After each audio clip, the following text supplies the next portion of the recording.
afternoon and welcome to our podcast. So we have now our beautiful ladies from MSA. So girls,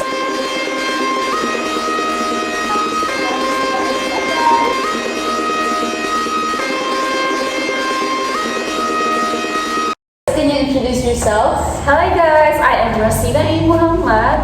Hi everyone, my name is Huda Chainuddin. Hello everyone, I am Sandra Lynn Alpa and Miss Mika, thank you for having us. Yes. Yeah, we're very happy. Okay, thank you for introducing yourself. So now let's start for our discussion. We are going to have our topic for today's video. Are you ready? Yes, Yes. Excited. Yes, they're excited to learn, di ba? Yung mga ano Yeah, natin we na- want to share our knowledge Yes. about this topic. So now, before anything else, our topic for today is about comparing modern and contemporary Philippine art. So, kapag naririnig natin yung word na art, minsan iniisip natin na drawing, painting, like that, di ba? Yes, Minsan, exactly. di ba? Yes. So now, let's go to our first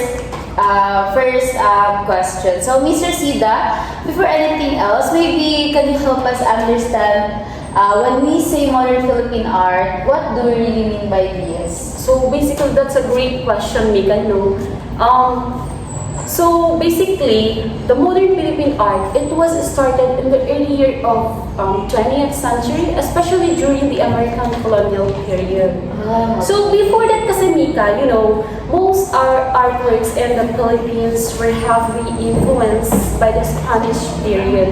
So maraming paintings noon were very focused on a religious subject such as churches, saints, and even biblical stories.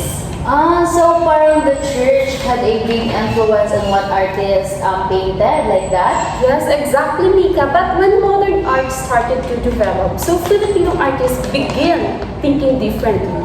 So parang they ask themselves na, bakit hindi na lang natin ipakita yung sariling culture natin? Yes, wow. Yes. Oo nga, no? So parang they wanted to represent yung Filipino life. Yes, exactly. So by that, artists started painting landscapes, farmers, local traditions, and daily life in the provinces. So these artworks show the beauty of the Philippines and the lives of ordinary Filipinos. Wow, so I think I've seen those kind of paintings, yung may rice fields and bright sunlight, ganon? Yes, Mika. So that is what we call this a very Filipino artist is for that style is Fernando Amorsolo. So his painting often show farmer working in fields, the women in traditional clothes, and even peaceful rural scenes. So very warm yung lighting niya, kaya parang glowing yung sunlight. And also one of his another work of Fernando Amorsolo was Dalagang Bukid. So this Dalagang Bukid in the year of 1936 is one of the Fernando Amorsolo's most iconic paintings, Mika. So the Dalagang Bukid also, Mika, has become a representation of a classic Filipino beauty and the country's rural charm. Yes, Miss Rosida, no. Miss Mika, and his paintings really show the beauty and calmness of Filipino rural life. Exactly, but at the same time, during that time, we have also another artist during that time. His name was Victorio Idades rather. And also, Victorio Idades, the style was different. Oh, really? So, paano naman yung style niya? So we know that instead of painting ideal or perfect scenes, here Idades wanted to show the reality of life. So he painted laborers and workers and sometimes the struggles that the people experience. And also the colors that is used were darker and the brush stroke were rough. So very different talaga yung style ni Idades, unlike Fernando Amorsolo. So I think, parang mas realistic and expressive yung style ni Edades. Yes, because of this, because of the style of Idades, he now often called as the father of modern Philippine art. And also, he encouraged the artists to experiment and express deeper social realities. So that's really interesting, no? Because so modern art wasn't just about beauty. It was also about expressing Filipino identity and real experiences. Yes, Mika, exactly. No, it gave the Filipino artists the freedom to develop their own voice. Oh, thank you so much, Miss Yes. Rosida. Thank you, Mika. So now let's move on to let's move a little forward to Miss Huda. Okay, Miss Huda, how about contemporary Philippine art? Ano naman yung difference nito compared to modern art?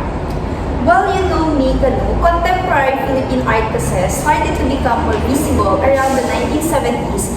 And hanggang ngayon, nag-evolve pa rin naman siya. But unlike modern art, which focuses on building national identity, contemporary art kasi focuses more on social issues and modern life.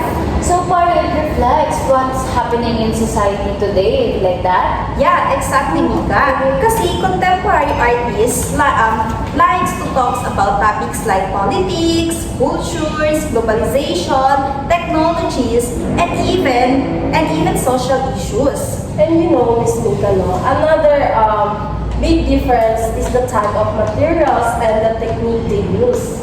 Oh, like what? Kasi, unlike before kasi, contemporary artists don't limit themselves to paintings and sculptures. They use digital arts, installations, photography, videos, and sometimes even performance art.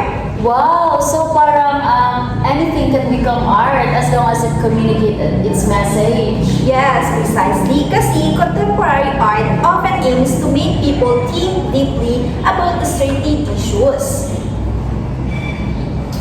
Huda, can you give us an example of a contemporary Filipino artist? Yeah, sure, Mika. No? I think one well-known artist is Ben Cap or Benedicto Cabrera. So his works combine traditional Filipino themes with expressive modern techniques. So, you know, Miss Mika, another example is Marina Cruz. She paints detailed images of old clothing to represent memory, family history, and identity. Wow, old clothes as art? Grabe naman yan. That's actually really creative, no? Yes, Mika. No? You know, kasi those clothes represents stories and memories connected to that family. So, you know what, that's so fascinating because it really shows how contemporary art can turn everyday objects into something meaningful. Yes. Thank you so much, Miss Rosida. I mean Miss Huda.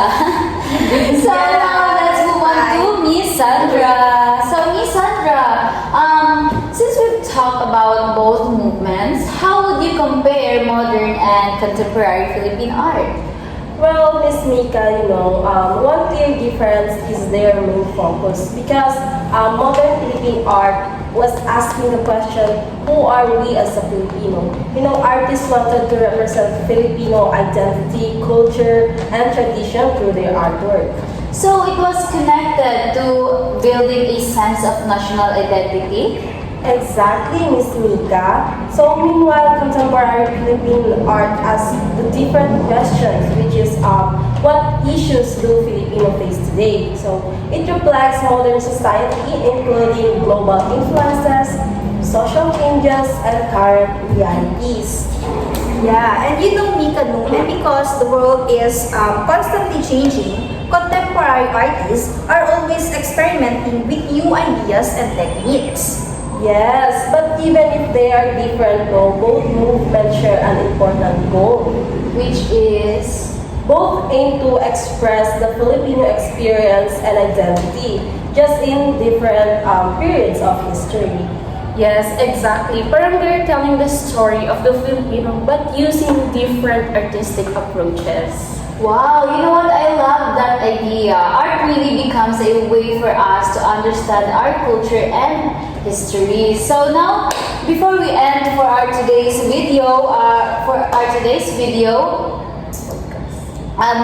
our podcast, let's do a quick recap about modern Philippine art and contemporary Philippine art.